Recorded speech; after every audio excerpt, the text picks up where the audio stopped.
சாந்தி. இன்றைய முரளி 11 டிசம்பர் 2025. பார்த்தாத மதுவன். இனிய குழந்தைகளே, சங்கம யுகத்தில் நீங்கள் பிராமண சம்பிரதாயமாகி இருக்கிறீர்கள்.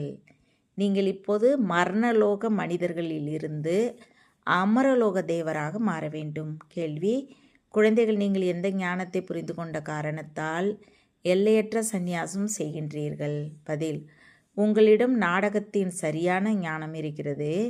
நாடகப்படி இப்போது இந்த முழு மரணலோகமும் சாம்பலாக வேண்டும் என்பது உங்களுக்கு தெரியும். இப்போது இந்த உலகம் ஒருத்து நாட்டிய பெண்ணி ஆகிவிட்டது. நாம் ஒருத்து பவுண்ட் ஆக வேண்டும். இதில் என்ன நடந்தாலும் அது பிறகு அப்படியே கல்பத்திற்கு பிறகு ரீபீட் ஆகும். அதனால் நீங்கள் இந்த முழு உலகையும் எல்லையற்ற சந்நியாசம் செய்கின்றீர்கள். பாடல்: நீங்கள் நாளைய பாக்கியம். ஓம் சாந்தி. குழந்தைகள், பாடலின் வரியை கேட்டீர்கள். அமரலோகம் வரப்போகிறது. இது மரணலோகம். இது அமரலோகம் மற்றும் மரணலோகத்திற்கு இடையே உள்ள புருஷோத்தம சங்கம யுகம். இப்போது தந்தை சங்கம யுகத்தில் கற்பிக்கிறார், ஆத்மாக்களுக்கு கற்பிக்கிறார். அதனால் ஆத்மா அபிமானியாகி அமருங்கள் என்று குழந்தைகளுக்கு சொல்கிறார். நமக்கு எல்லையற்ற தந்தை கற்பிக்கிறார் என்பதை நிச்சயம் செய்ய வேண்டும். லக்ஷ்மி நாராயணராகவோ அல்லது மரணலோக மனிதர்களிலிருந்து அமரலோக தேவராகவோ மாறுவது நமது குறிக்கோள். குழந்தைகளே, நீங்கள் ஆத்ம அபிமானியாகி அமருங்கள் என்று சொல்லும் படிப்பை ஒருபோதும் காதால் கேட்டதில்லை. ஒருவருக்கு சொல்வதையும் பார்த்ததில்லை. எல்லையற்ற தந்தை நமக்கு கற்பிக்கிறார் என்பதை நிச்சயம் செய்யுங்கள். எந்த தந்தை? எல்லையற்ற தந்தை, நிராகார சிவன். நாம் புருஷோத்தம சங்கமயுகத்தில் இருப்பதை இப்போது நீங்கள் புரிந்து கொள்கிறீர்கள். இப்போது நீங்கள் பிராமண சம்பிரதாயமாகி இருக்கிறீர்கள். பிறகு நீங்கள் தேவராக வேண்டும். முதலில் சூத்திர சம்பிரதாயத்தில் இருந்தீர்கள். தந்தை வந்து கல்புத்தியிலிருந்து தங்க புத்தியாக மாற்றுகிறார். முதலில் சதோ பிரதான தங்க புத்தியோடு இருந்தீர்கள். இப்போது மீண்டும் ஆகிறீர்கள். சத்தியுக அதிபர்களாக இருந்தோம் என்று சொல்லக்கூடாது. சத்தியுகத்தில் உலகின் அதிபர்களாக இருந்தீர்கள். பிறகு 84 பிறவி எடுத்து ஏணியில் இறங்கி சதோ பிரதானத்திலிருந்து சதோ ரஜோ தமோவிற்கு வந்தீர்கள். முதலில் சதோ பிரதானமாக இருந்தபோது தங்க புத்தியோடு இருந்தீர்கள். பிறகு ஆத்மாவில் துரு படிந்தது. இதை மனிதர்கள் புரிந்து கொள்வதிலே உங்களுக்கு எதுவும் தெரியாமல் இருந்தது என்று தந்தை சொல்கிறார். மூட நம்பிக்கை இருந்தது. ஒருவரை யார் என்று அறியாமல் பூஜை செய்வதை அல்லது நினைவு செய்வதை மூட நம்பிக்கை என்று சொல்லப்படுகிறது. மேலும் உங்கள் உயர்ந்த தர்மத்தையும் உயர்ந்த செயலையும் மறந்ததால் கர்மம் கெட்டவர் தர்மம் கெட்டவரானீர்கள். பாரதவாசிகள் இந்த நேரம் தேவ தர்மத்திலிருந்து கீழானவர்களாகி விட்டார்கள். உண்மையில் நீங்கள் இல்லற மார்க்கத்தை சேர்ந்தவர்கள் என்பதை தந்தை புரிய வைக்கின்றார். அதே தேவர்கள் எப்போது அப்பவித்திரமானார்களோ அப்போது தேவி தேவர் என்று சொல்ல முடியாது. அதனால் பெயரை மாற்றி இந்து தர்மம் என்று வைத்திருக்கின்றார்கள். இதுவும் நாடக திட்டப்படி நடக்கிறது. பதித்த பாவனரே வாருங்கள் என்று அனைவரும் ஒரு தந்தையை அழைக்கின்றார்கள். அந்த ஒருவர் மட்டுமே காட்பாதர். அவர் பிறப்பு இறப்பு அற்றவர். அதற்காக பெயர் உருவம் இல்லாமல் ஏதோ ஒரு பொருள் இருப்பது கிடையாது. ஆத்மா மற்றும் பரமாத்மாவின் ரூபம் மிக சூட்சுமம். அதை ஸ்டார் அல்லது புள்ளி என்று சொல்கிறார்கள். சிவனுக்கு பூஜை செய்கிறார்கள். அவருக்கு சரீரமே இல்லை. இப்போது புள்ளி ஆத்மாவிற்கு பூஜை செய்ய முடியாது. எனவே பூஜை செய்வதற்காக பெரியதாக செய்கிறார்கள். சிவனுக்கு பூஜை செய்வதாக நினைக்கிறார்கள். ஆனால் அவருடைய ரூபம் என்ன என்பது அவர்களுக்கு தெரியாது. இந்த எல்லா விஷயங்களையும் இந்த நேரமே தந்தை வந்து புரிய வைக்கிறார். நீங்கள் உங்கள் பிறவிகளை அறியவில்லை என்று தந்தை சொல்கிறார். 84 லட்சம் பிறவிகள் என பொய் சொல்லிவிட்டார்கள். இப்போது தந்தை குழந்தைகள் உங்களுக்கு அமர்ந்து புரிய வைக்கிறார். இப்போது நீங்கள் பிராமணர்களாகி இருக்கிறீர்கள். பிறகு தேவர்களாக வேண்டும். கலியுக மனிதர்கள் சூத்திரர்கள். மனிதரிலிருந்து தேவராவதே பிராமணர்கள். உங்கள் குறிக்கோள். இந்த மரணலோகம் அழுக்கான உலகம். அது புது புது உலகமாக இருந்தது. அங்கே தேவி தேவர்கள் ராஜ்யம் செய்தார்கள். அவர்களுடைய ஒரே ராஜ்யம் இருந்தது. முழு உலகிற்கும் எஜமானர்களாக இருந்தார்கள். இப்போது இருப்பது தமோ பிரதான உலகம். அநேக தர்மங்கள் இருக்கின்றன. இந்த தேவி தேவர் தர்மம் காணாமல் போய்விட்டது. தேவி தேவர்களின் ராஜ்யம் எப்போது இருந்தது, எவ்வளவு காலம் நடந்தது என உலகின் வரலாறு புயல் யாருக்கும் தெரியாது. தந்தையே வந்து உங்களுக்கு புரிய வைக்கிறார். இது காட்பாதல்லி வேர்ல்டு யூனிவர்சிட்டி. அமரலோக தேவராவதே இதன் குறிக்கோள். இதை அமரக்கதை என்று சொல்கின்றார்கள். நீங்கள் இந்த ஞானத்தால் தேவராகி மரணத்தை வெற்றி பெறுகின்றீர்கள். அங்கே ஒருபோதும் மரணம் சாப்பிடாது. மரணம் என்ற பெயரே அங்கே இருக்காது.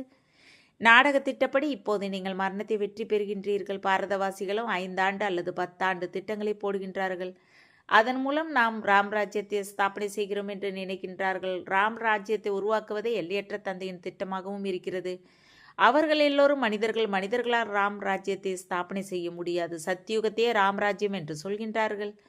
இந்த விஷயங்கள் யாருக்கும் தெரியாது. மனிதர்கள் எவ்வளோ பக்தி செய்கிறார்கள். தீர்த்த யாத்திரைக்கு போகின்றார்கள். பகல் அதாவது சத்தியுக திரைத்தாவில் இந்த தேவர்களின் ராஜ்யம் இருந்தது. பிறகு இரவில் பக்தி மார்க்கம் ஆரம்பமாகிறது. சத்தியுகத்தில் பகல் இருப்பதில்லை. ஞானம், பக்தி, வைராக்கியம். இதை தந்தை புரிய வைக்கின்றார். 2 வித வைராக்கியங்கள் இருக்கின்றன. ஒன்று அட்டியோக துறவர மார்க்கத்தை சேர்ந்தவர்களுடையது. அவர்கள் வீடு வாசலை துறந்து காட்டிற்கு போகின்றார்கள். இப்போது நீங்கள் முழு மரணலோகத்தையும் எல்லையற்ற சந்நியாசம் செய்ய வேண்டும்.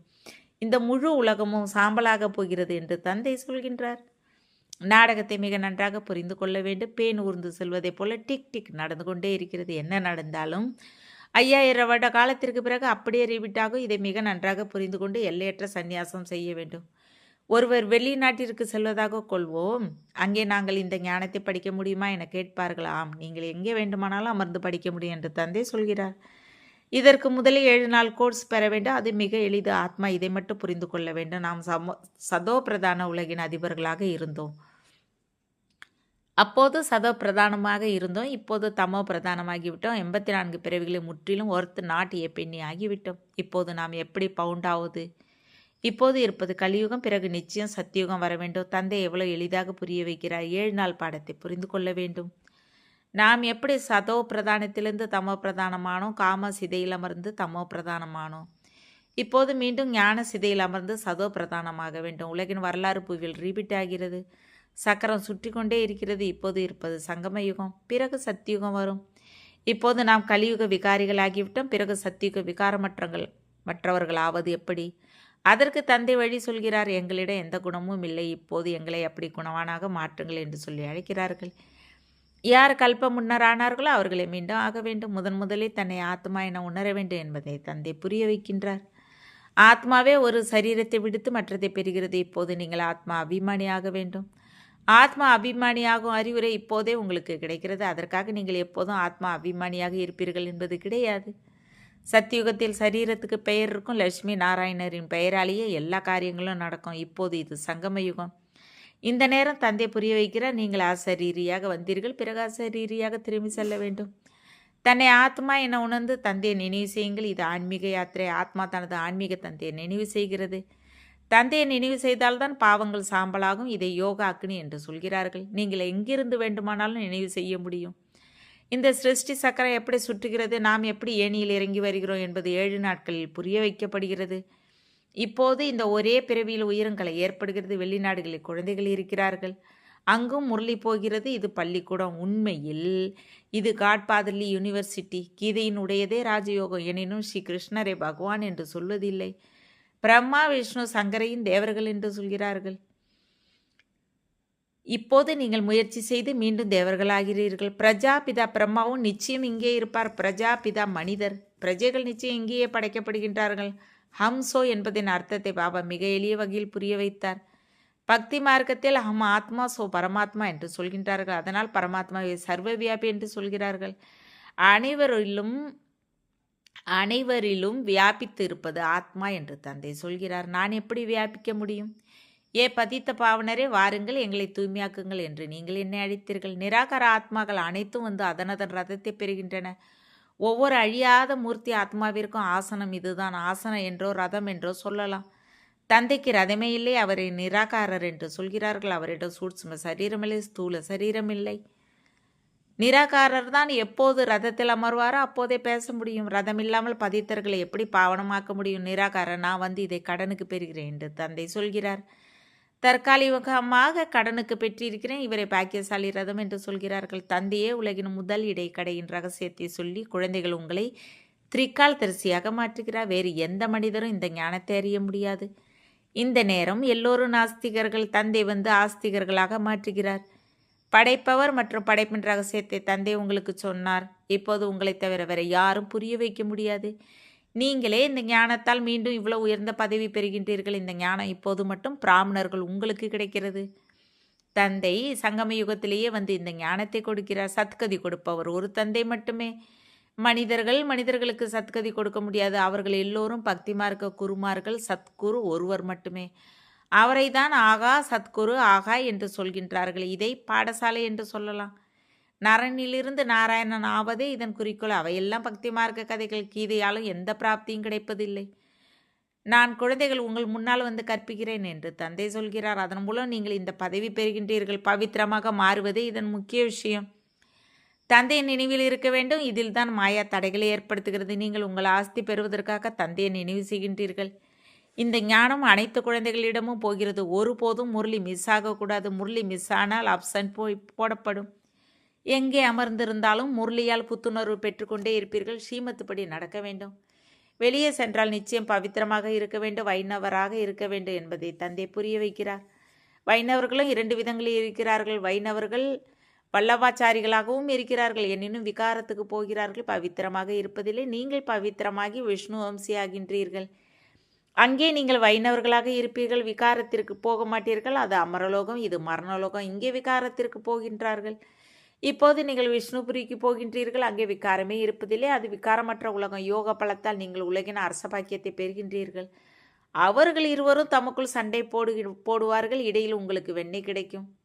நீங்கள் உங்கள் ராஜ்யத்தை ஸ்தாபனை செய்வீர்கள். அனைவருக்கும் இந்த செய்தியை கொடுக்க வேண்டும். சிறு குழந்தைகளுக்கும் உரிமை இருக்கிறது. சிவபாபாவின் குழந்தைகள் தானே, அதனால் அனைவருக்கும் உரிமை இருக்கிறது. உங்களை ஆத்மா என உணருங்கள் என்று எல்லோருக்கும் சொல்லுங்கள். தாய் தந்தையிடம் ஞானம் இருந்தால் சிவபாபாவை நினைவு செய்யுங்கள் என்று குழந்தைகளுக்கும் கற்பிப்பார்கள். சிவபாபாவை தவிர வேற யாரும் இல்லை. ஒருவரின் நினைவால் தான் தமோ பிரதானத்திலிருந்து சதோ பிரதானம் ஆவீர்கள். இதில் படிப்பு மிக நன்றாக இருக்க வேண்டும்.